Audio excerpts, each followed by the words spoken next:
Hola amigo youtuber, hoy le voy a enseñar cómo descargar Indescription para el cursor.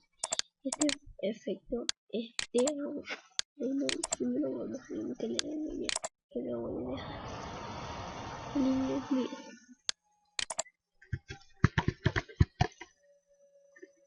Aquí está, la ya fui.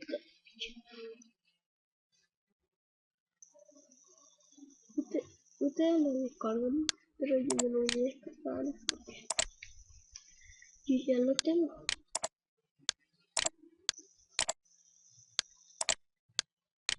Yo voy a descargar otra cosa. Lo puse aquí. Una vez ya cargado. Así va a salir acá. Mire.